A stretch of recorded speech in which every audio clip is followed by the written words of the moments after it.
اور بلندی درجات کے لیے ایک مرتبہ پھر صلوات پڑھیں محمد وآل محمد کی ذات پہ۔ اللہم صلی علی محمد وآل محمد۔ نعرہ تکبیر، اللہ اکبر، نعرہ تکبیر، اللہ اکبر۔ الحمد للہ رب العالمین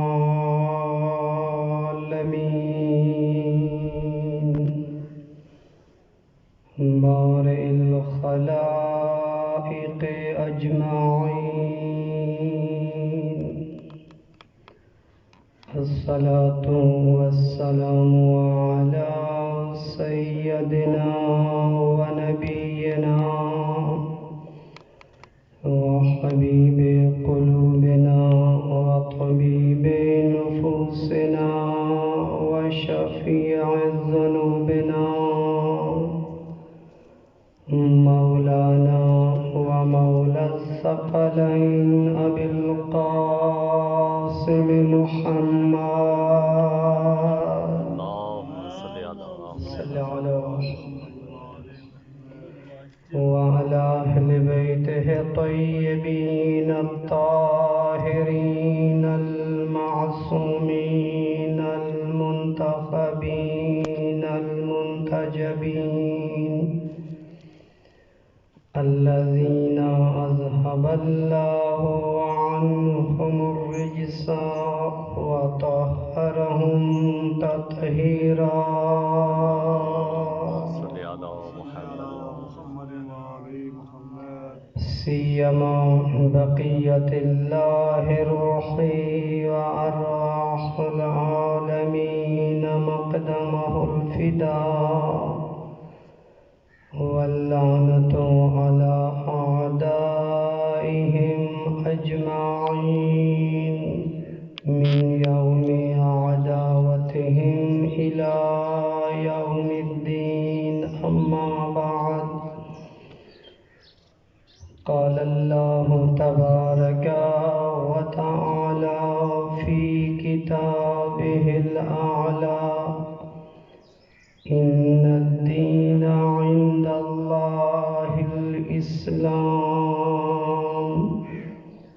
قال رسول الله صلى الله عليه وآله وسلم: حسین منی وأنا من حسین. صلوات پڑھے محمد وآل محمد کی ذات. اللہم صلی علی محمد وآل محمد۔ دعا ہے پروردگار عالم اس مقدس مقام پر اور اس مجلس میں ہمارا حاضر ہونا اپنی بارگاہ میں عبادت شمار فرمائے. اس علاقے اور بستی پر اپنا لطف و کرم نازل فرمائے. بیماروں کو شفا عنایت فرمائے. مرحومین کی مغفرت فرمائے. اپنی حجت امام زمانہ کے ظہور میں تعجیل فرمائے. درود پڑھیں محمد وآل محمد کی ذات پہ. اللہم صلی علی محمد وآل محمد۔ پروردگار عالم نے انسان کی ہدایت اور رہنمائی کے لیے دین مبین اسلام کو معین کیا. اپنے آخری نبی خاتم النبیین ختم الرسل کے ذریعے سے اسلام کو بھیجا بھی اور مکمل بھی کیا، اور قرآن مجید کے اندر اس کا تعارف کروایا کہ خدا کی بارگاہ میں جو دین قابل قبول ہے اس کو اسلام کہا جاتا ہے.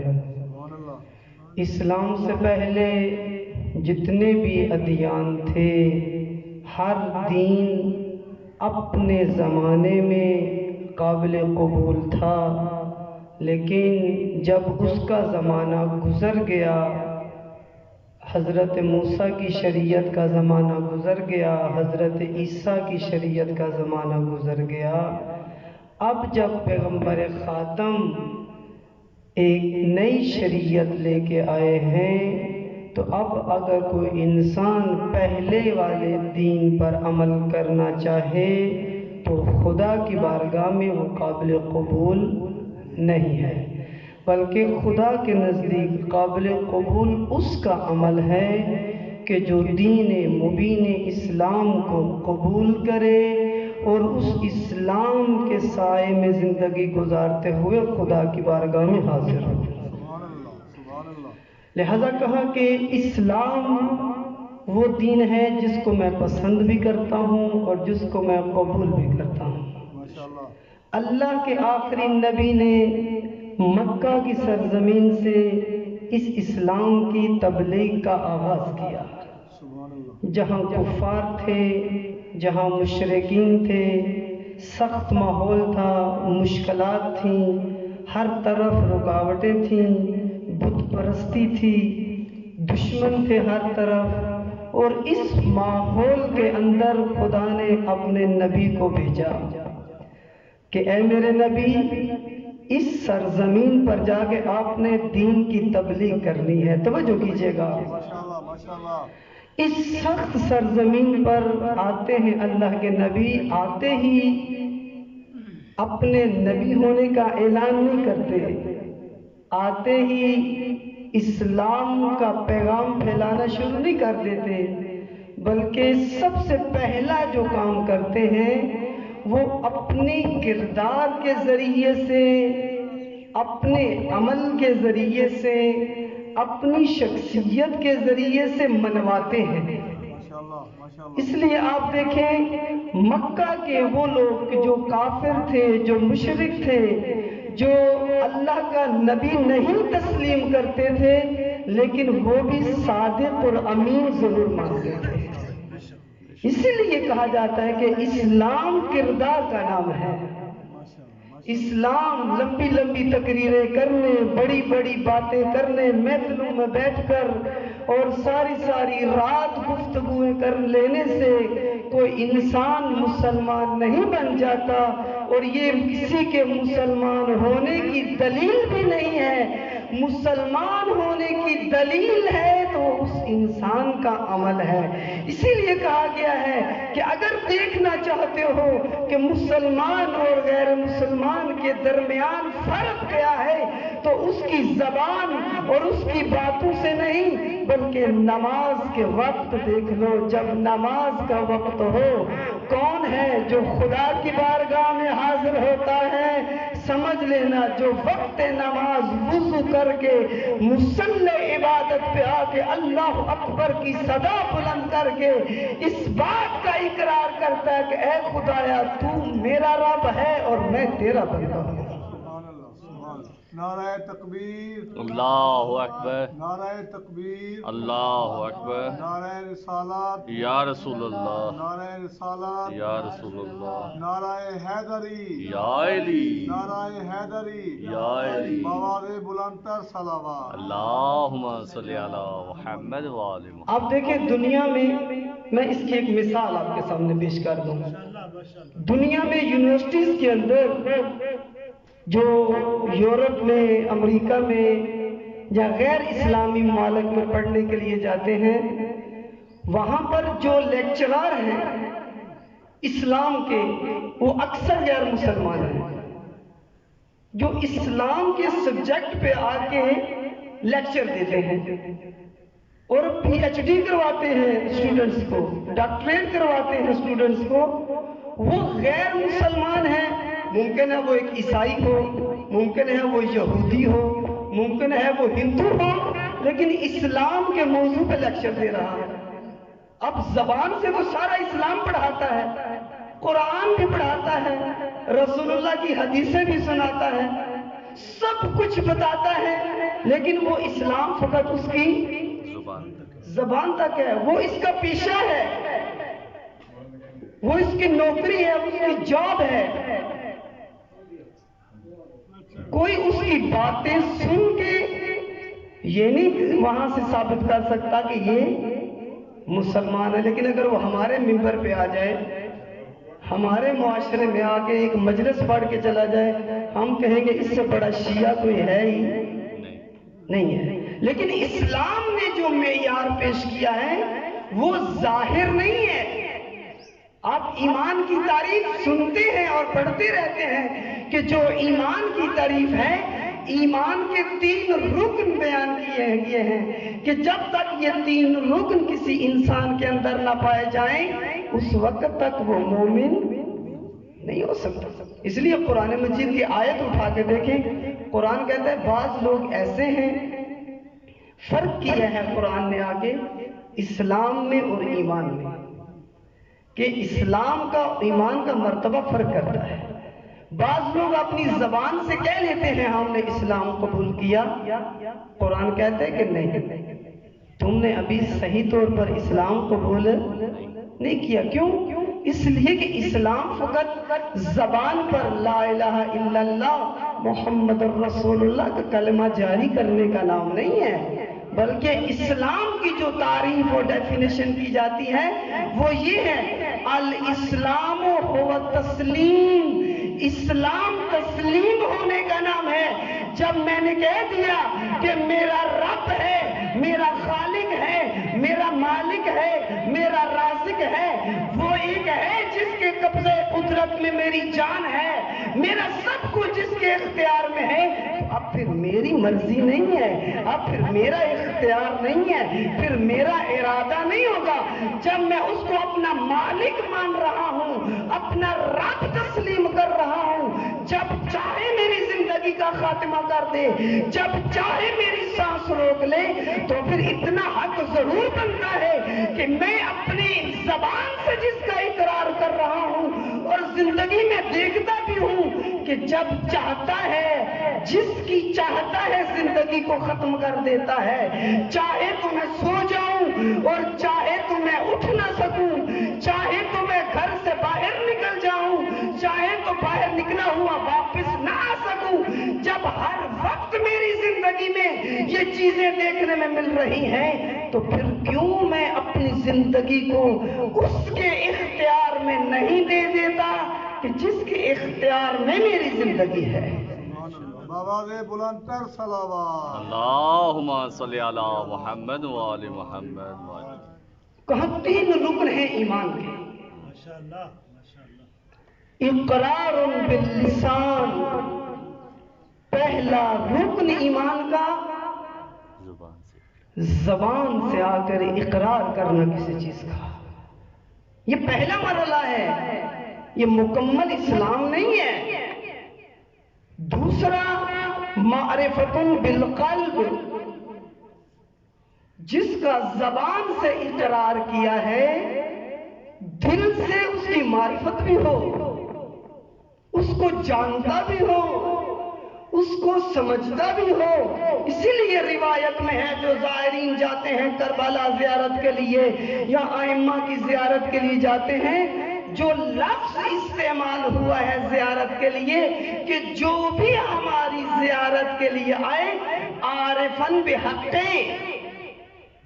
معرفت کے ساتھ، کیونکہ دین کی وادی اور دین کی سرزمین معرفت کی سرزمین ہے.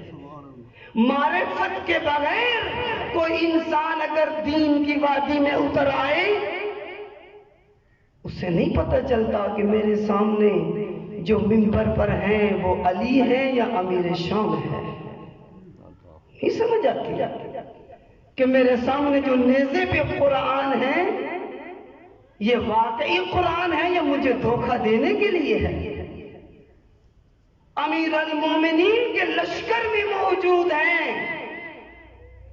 جب نیزے پہ اٹھا ہوا قرآن دیکھتے ہیں ایک طرف علی دوسری طرف یہ کاغذ ہیں، علی کے اپنے لشکر کے لوگ فرق نہیں کر سکتے کیونکہ معرفت نہیں. خود علی سے آ کے سوال کرتے ہیں علی آپ حق پر ہیں یا امیر شام؟ اب بتائیں ایک الہی رہبر، ایک الہی پیشوا یہاں پہ کیا کرے جب اپنے ہی افراد اس کو قبول کرنے کے لیے تیار نہ ہو، اپنے ہی افراد امیر المومنین کے سامنے تلوار لے کے کھڑے ہو گئے. اگر آپ نے جنگ نہ روکی یہ تلواریں آپ پہ چل جائیں گی. اب امام حسن علیہ السلام کی زندگی کو دیکھیں. اپنے ہی افراد نے خیمے کو آگ لگائی، اپنے ہی افراد نے خیمہ لوٹا، اپنے ہی افراد نے امام کے نیچے سے مسلح کھینچا. اپنے ہی تھے. کیوں؟ اس لیے کہ معرفت کے ساتھ نہیں امام کے پاس آئے تھے. امام کو امام سمجھ کے نہیں آئے تھے. امام کو الہی رہبر سمجھ کے نہیں آئے تھے. امام کو حق کا پیشوا سمجھ کے نہیں آئے تھے. امام کو اپنی نجات کا ذریعہ سمجھ کے نہیں آئے تھے. اگر انسان آگاہی کے ساتھ قدم نہ اٹھائے تو نتیجہ یہ نکلتا ہے کہ جس امام کو نصرت کے لیے بلاتا ہے اسی امام کے خلاف تلوار لے کے کھڑا ہو جاتا ہے. فرزدق نے یہی کہا تھا نا جب کوفہ سے باہر امام حسین علیہ السلام کی ملاقات ہوئی فرزدق شاعر سے. امام مکہ سے کوفہ کی طرف آ رہے تھے اور یہ مکہ کی طرف حج کے لیے جا رہا تھا. تو راستے میں جب اس شاعر کی ملاقات ہوتی ہے امام علیہ السلام سے تو امام علیہ السلام نے اس سے کوفہ کے حالات پوچھے. کون کوفہ؟ جنہوں نے ہزاروں کی تعداد میں خطوط لکھے تھے حسین ابن علی کو کہ مولا آئیے ہماری نصرت کے لیے، ہماری مدد کے لیے، ہم تیار ہیں، ہم حاضر ہیں، کوفہ آمادہ ہے آپ کی امامت کے لیے، آئیے. اور خطوط کے نیچے ایک لفظ لکھا تھا العجل العجل العجل. جیسے ہم العجل کی صدائیں بلند کرتے ہیں اور اپنے وقت کے امام کو پکارتے ہیں، کوفیوں نے بھی یہی کام کیا تھا کہ جو خطوط لکھے ان خطوط کے نیچے یہ عبارت لکھی تھی کہ مولا جلدی آ جائیے، کوفہ آپ کا انتظار کر رہا ہے. جب امام علیہ السلام نے اپنا سفیر بھیجا مسلم ابن عقیل کو اور جب مسلم کوفہ میں پہنچے پہلے سب نے استقبال کیا لیکن جب امتحان کا وقت آیا تو سب مسلم کو چھوڑ کے چلے گئے. انسان آزمائشوں میں پتہ چلتا ہے، انسان کا امتحان کے وقت پتہ چلتا ہے. آسانیوں میں تو سب اکٹھے ہو جاتے ہیں، سہولت جب ہو، آسانی ہو، جب مال و دولت کسی کے پاس ہو تو سبھی رشتہ دار بن جاتے ہیں. جب آپ کے حالات اچھے ہیں تو سب آپ کے رشتہ دار بن جائیں گے، سب آپ سے ملیں گے، سب آپ کے گھر آئیں گے، سب آپ کو ٹیلی فون کریں گے، سب آپ کا حال پوچھیں گے، سب آپ کی خیریت پوچھیں گے. لیکن پتہ اس وقت نہیں چلتا کہ جب انسان کے حالات اچھے ہوں نا، پتہ اس وقت چلتا ہے کون اپنا ہے اور کون غیر ہے جب انسان کے حالات سخت ہو جائیں، جب انسان کی زندگی سخت ہو جائے، جب انسان کو اپنوں کی ضرورت ہو، جب قریبیوں کی ضرورت ہو، جب تعاون کی ضرورت ہو، اس وقت پتہ چلتا ہے کہ اپنا کون ہے اور اپنوں کے روپ میں کون ہے. اس وقت پتہ چلتا ہے. جب مسلم آئے اس طرف سے عبید اللہ کوفہ میں آیا، وہ جو بڑی بڑی باتیں کرنے والے تھے، نعرے لگانے والے تھے، کوئی بھی میدان میں نظر نہیں آتے. جب امام کی ملاقات ہوئی فرزدق سے تو یہی فرزدق نے کہا کہ مولا میں کوفہ کے حالات ایک جملے میں آپ کو بتا دیتا ہوں کہ کوفہ والوں کے دل تو ساتھ ہیں لیکن تلواریں ساتھ نہیں ہیں. کیوں ایسے ہوتا ہے کہ جب امتحان کا وقت ہے، جب امام کو ضرورت ہے امت کی اور وہ امت اسی امام کے خلاف تلواریں لے کے کھڑی ہو جائے کہ امام کو امام سمجھ کے نہیں آئے تھے، امام کو اپنا رہبر سمجھ کے نہیں آئے تھے، اپنا پیشوا سمجھ کے نہیں آئے تھے، جس کی وجہ سے اپنے وقت کے امام کو تنہا چھوڑ دیا.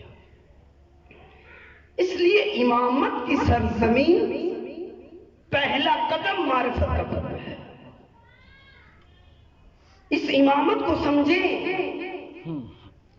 کہ میں جس امامت کے لیے اتنا اہتمام کرتا ہوں، اتنا انتظام کرتا ہوں، اتنا وقت خرچ کرتا ہوں، اتنا مال و دولت خرچ کرتا ہوں، یقین جانیے جتنا مال اور جتنا وقت اہل بیت کے نام پر ملت تشیع خرچ کرتی ہے، کوئی بھی فرقہ اتنا وقت اور اتنا مال خرچ نہیں کرتی.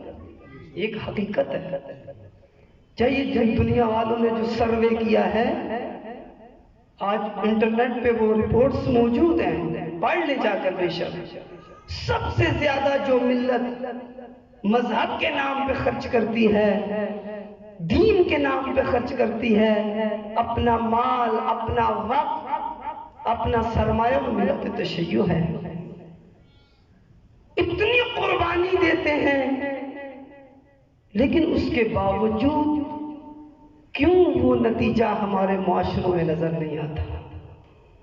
اتنا کچھ خرچ کرنے کے باوجود، اتنا سرمایہ لگانے کے باوجود کیوں معاشرے کے اندر، ملت کے اندر، قوم کے اندر، گھروں کے اندر، ہماری زندگیوں میں کیوں حسین ابن علی نظر نہیں آتے؟ جس امام کے نام پر اتنا کچھ کرتے ہیں، اتنی زحمت کرتے ہیں جس امام کے نام پر، اس کا ہدف اور مقصد کیا تھا؟ کہ یہ ملت، یہ معاشرہ حسین ابن علی کے قریب چلا جائے، کہ جس حسین کا نام میری زبان پر ہے وہ حسین میری زندگی میں بھی آ جائے، وہ میرے گھر میں آ جائیں، وہ میرے معاشرے میں آ جائیں، وہ میرے معاشرے کا حصہ بن جائیں. میں بولوں تو حسین، توجہ کیجئے گا، میں بولوں تو حسین، میں سوچوں تو حسین، میں کسی طرف قدم اٹھا کے چلوں تو وہ حسین ہو، میری زندگی کا مقصد ہو تو وہ حسین ہو، میرے معاشرے کی پہچان ہو تو وہ حسین ہو، میرے گھر کی پہچان ہو تو وہ حسین ہو. لیکن کیوں اتنا کچھ کرنے کے باوجود ابھی تک میں اپنے مولا کے قریب نہیں ہو سکا؟ میری زندگی کیوں خالی ہے اس نور حسین سے، اس ذکر حسین سے؟ کیوں میری زندگی خالی ہے؟ اور جس کی وجہ سے آج میرے معاشرے میں یہ ساری مشکلات ہیں، میرے گھر میں یہ مشکلات ہیں، میری زندگی میں مشکلات ہیں. ہم کیا کہتے ہیں؟ حلال مشکلات. امیر المومنین کے متعلق کیا کہتے ہیں؟ حلال مشکلات، جو مشکل کشا ہے. ایمان ہے ہمارا اس بات پر کہ وہ مشکل کشا ہے، وہ زندگی کی مشکلیں حل کرتے ہیں، اور واقعاً حل بھی کرتے ہیں. ان کا دروازہ ہی ایسا دروازہ ہے کہ کوئی بھی اس دروازے پہ آ جائے، کوئی بھی مشکل کیوں نہ ہو، وہ اس مشکل کو حل کرتے ہیں. اور خدا نے ان کو یہ اختیار دیا ہے. خوب یہاں پر ہی ایک مرتبہ میں سوچوں اور فکر کر لوں کہ جو مشکل کشا ہے میں ان کے دروازے پہ آیا ہوا ہوں. توجہ کیجئے گا، جو مشکل کشا ہے میں ان کے دروازے پہ بیٹھا ہوں، میں ان کے خیمے میں بیٹھا ہوں. یہ ایمان ہے نا ہمارا کہ یہ خیمہ اہل بیت کا خیمہ ہے. جو مجلس میں ہم آتے ہیں تو کسی چودھری صاحب، کسی ملک صاحب، کسی گلو صاحب یا کسی شاہ صاحب کے گھر نہیں آتے، بلکہ حسین ابن علی کی مجلس میں آتے ہیں، اور حسین ابن علی کے گھر میں آتے ہیں، اور حسین ابن علی کے خیمہ میں آتے ہیں، اور اولاد علی کے گھر میں آتے ہیں. یہ ایمان ہے ہمارا، یہ عقیدہ ہے ہمارا، اور اس پر ہم فخر بھی کرتے ہیں. اس لیے کسی امیر کے گھر مجلس ہو یا کسی غریب کے گھر مجلس ہو، یہ نہیں سوچتے کہ بانی مجلس کون ہے، بلکہ دیکھتے ہیں کہ مجلس کس کی ہے۔ کیا دیکھتے ہیں؟ یہ مجلس کس کی ہے، یہ ذکر کس کا ہے۔ بس اس مجلس کی وجہ سے اور اس ذکر کی وجہ سے ہم مجلس میں آتے ہیں۔ بس اس بات پر ہمارا ایمان ہے کہ ہم اہل بیت کے گھر میں آئے ہیں، ہم اہل بیت کے خیمے میں آئے ہیں اور ان کی بارگاہ میں بیٹھے ہوئے ہیں جو حلال مشکلات ہیں، جو ہر طرح کی مشکل کو حل کرتے ہیں۔ لہذا آئیے ایک قدم قریب لے آتا ہوں آپ کو۔ آج جو ہماری زندگیوں کی مشکلیں ہیں، آج جو ہمارے گھروں کی مشکلیں ہیں، آج جو ہمارے معاشرے کی مشکلیں ہیں، آج جو ہمارے معاشرے کا جوان جو تباہی کی طرف جا رہا ہے، ہزاروں طرح کے مسائل اس کی زندگی میں ہیں، ہر طرف سے جوان کو گمراہ کیا جا رہا ہے، ہر طرف سے اس کی زندگی کو تباہ و برباد کیا جا رہا ہے، وہ گھبرائے جس کے پاس مشکل کشا نہ ہو، وہ گھبرائے جس کے پاس مشکل کشا نہ ہو، جن کے پاس حلال مشکل نہ ہو، ان کو گھبرانے کی ضرورت ہے، ان کو در در کی ٹھوکریں کھانے کی ضرورت ہے، ان کو ضرورت ہے کبھی کسی پیر کے پاس چلے جائیں، کبھی کسی پیر کے پاس چلے جائیں، کبھی کسی پیر کے دروازے پہ چلے جائیں، لیکن جن کے پاس علی جیسا امام ہو، جن کے پاس حسین جیسا پیشوا ہو، جن کے پاس حسین جیسی کشتی نجات ہو، ان کو دوسروں کے دروازے پہ نہیں بلکہ اپنی زندگی، اپنے گھر اور اپنے معاشرے اور اپنے جوان اور اپنی آئندہ نسل کی مشکلات کو حل کرنے کے لیے خدا نے حسین جیسا امام عطا کر دیا ہے کہ اگر چاہتے ہو نجات کی طرف آنا، اگر اپنے معاشرے کو گمراہی سے، ضلالت سے، جہالت سے، بے شعوری سے، بے بصیرتی سے نکالنا چاہتے ہو، ظلم و ستم سے بچنا چاہتے ہو، ظالموں سے نجات چاہتے ہو، تو کسی اور دروازے پہ جانے کی ضرورت نہیں ہے۔ اے میرے کلمہ پڑھنے والوں، اپنی زندگی میں تعارف کروائے دیتا ہوں، ان الحسین مصباح الہدی وسفینۃ النجات۔ جب بھی ضرورت پڑی حسین کی کشتی میں بیٹھ جانا، ہر زمانے میں تمہیں نجات دے دیں گے۔ نعرہ تکبیر، اللہ اکبر، نعرہ تکبیر، اللہ اکبر، نعرہ رسالات یا رسول اللہ، نعرہ رسالات یا رسول اللہ، نعرہ حیدری، یا علی، نعرہ حیدری، یا علی، نعرہ صلوات۔ ہم اپنے معاشرے کے سامنے، اپنے ملت کے سامنے، ملت تشیع کے سامنے اہل بیت کا صحیح تعارف نہیں کروا سکے۔ حقیقت ہے، اگر اہل بیت کا صحیح تعارف کروایا ہوتا،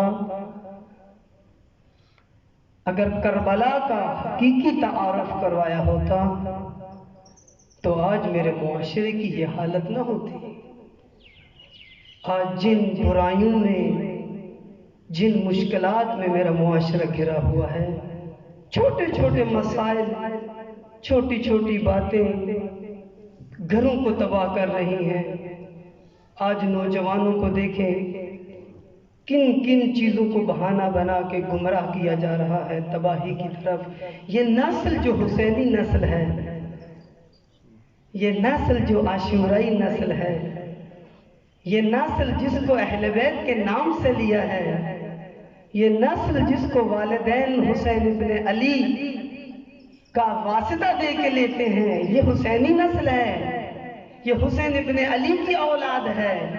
جو ذکر حسین اور مجلس حسین میں آتے ہیں، یہ امانت ہے حسین ابن علی کی، یہ ان مجلسوں کی ذمہ داری تھی، یہ اہل منبر کی ذمہ داری ہے، یہ بانیان مجالس کی ذمہ داری ہے کہ اس نسل حسینی کو واقعاً حسینی بنائیں، اس معاشرے کو حسینی بنائیں، جو جوان ماتم کرنے کے لیے بازار میں آتے ہیں، گلی کوچوں میں آتے ہیں، ماتم کرنے کے لیے اتنی زحمت کرتے ہیں، ان کو بتائیں کہ ماتمی کسے کہا جاتا ہے، ان کو بتائیں کہ عزادار کسے کہا جاتا ہے، ان کو عزادار کا اور عزاداری کا تعارف کروائیں، عزاداری کی حقیقت بتائیں، عزادار کی حقیقت کا تعارف کروائیں کہ عزادار کربلا کا نمائندہ ہے، عزادار ترجمان کربلا ہے۔ جب میں ماتم کرتا ہوں، عزاداری کرتا ہوں، نوحہ پڑھتا ہوں اور بازار میں جا کر جلوس میں شرکت کرتا ہوں، میں کسی رسم کو ادا کرنے بازار نہیں جاتا، فقط ثواب کے لیے بازار نہیں جاتا، کسی کے کہنے پر یا مال و دولت کے لالچ میں جلوس میں شرکت نہیں کرتا، بلکہ میں کربلا کا ترجمان بن کے، جو واقعہ کربلا کے بعد علی کی بیٹی نے، شریکت الحسین زینب نے اپنے بھیا سے وعدہ کیا تھا، اس کٹی ہوئی لاش پہ کھڑے ہو کے کہ اے میرے بھیا، میں تمہارے جسم کو تو نہیں بچا سکی، میں تیرے اکبر کو نہیں بچا سکی، میں تیرے 6 ماہ کے اصغر کی حفاظت نہیں کر سکی، میں بھیا عباس کے بازو نہیں بچا سکی، میں آپ کے جسم کو نہیں بچا سکی، لیکن اے میرے حسین، زینب تم سے وعدہ کر رہی ہے، تیرا جسم نہ بچا سکی لیکن تیری کربلا کو ختم نہیں ہونے دوں گی۔ یہ عزادار، یہ سیرت حضرت زینب پہ چلتا ہے، یہ بتانے کی ضرورت ہے۔ علی کی بیٹی نے بہت محنت سے کربلا بچائی ہے، بہت محنت سے کربلا بچائی۔ حسین ابن علی نے وصیت کی تھی اپنی بہن کو، اے میری بہن، میرے بچوں کا خیال رکھنا، اے میری بہن، میرے بچوں کا خیال رکھنا۔ شام غریبہ جب ظالموں نے حملہ کیا، پہلے خیموں کو لوٹا، بیویوں کو لوٹا، جو لوٹ سکتے تھے لوٹا، لوٹتے بھی تھے روتے بھی تھے۔ اہل بیت کی غربت پہ قربان جائے، یہ ظالم لوٹتے بھی تھے روتے بھی تھے۔ ایک بی بی کہتی ہے، میں نے جب ظالم کو دیکھا نا کہ یہ لوٹ بھی رہا ہے اور رو بھی رہا ہے، میں نے اس سے پوچھا، اچھا مجھے بتا تو لوٹ کے رو کیوں رہا ہے؟ کہتا ہے، میں رو اس لیے رہا ہوں کہ آپ کی بے بسی کو جب دیکھتا ہوں، آپ کی تنہائی کو دیکھتا ہوں۔ اے ظالم پھر لوٹتا کیوں ہے؟ لوٹتا اس لیے ہوں کہ اگر میں نے نہ لوٹا کوئی اور لوٹ کے چلا جائے گا۔ عزادارہ جب خیمے جل گئے، کتب مقتل نے لکھا، حسین کے بچے اس طرح کربلا کے صحرا میں بکھرے جیسے کوئی تسبیح ٹوٹتی ہے اور اس کے دانے بکھر جاتے ہیں۔ حسین کے یتیم اس طرح کربلا کے صحرا میں بکھر گئے۔ عزادارہ علی کی بیٹی نے کیا کیا؟ اپنے پردے کی فکر نہیں کی، اپنی چادر کی فکر نہیں کی، بلکہ خیمے جل جانے کے بعد کربلا کے صحرا میں نکل جاتی ہے علی کی بیٹی، اور ایک ایک حسین کے یتیم کو اکٹھا کرنا شروع کرتی ہے۔ جب یتیموں کو اکٹھا کر لیا نا، اب زینب نے ایک ایک یتیم کو گننا شروع کیا۔ گنتے گنتے ایک مرتبہ دیکھا کہ حسین کی 4 سال کی سکینہ نظر نہیں آ رہی۔ اے غم حسین میں رونے والا، زینب ایک مرتبہ پھر نکلتی ہے صحرائے کربلا کی طرف، اور سکینہ کی صدا بلند کرتے ہوئے اپنے بھیا کی نشانی کو تلاش کر رہی ہے۔ یا اتنی دیر میں ایک جگہ سے آواز آئی، بٹی اماں میں اس جگہ موجود ہوں۔ عزادارہ زینب پہنچتی ہے قریب، کیا منظر دیکھا؟ چھوٹی سی بچی ہے، ایک لاشے سے لپٹی ہوئی ہے اور بابا بابا کر کے رو رہی ہے۔ عزادارہ حضرت زینب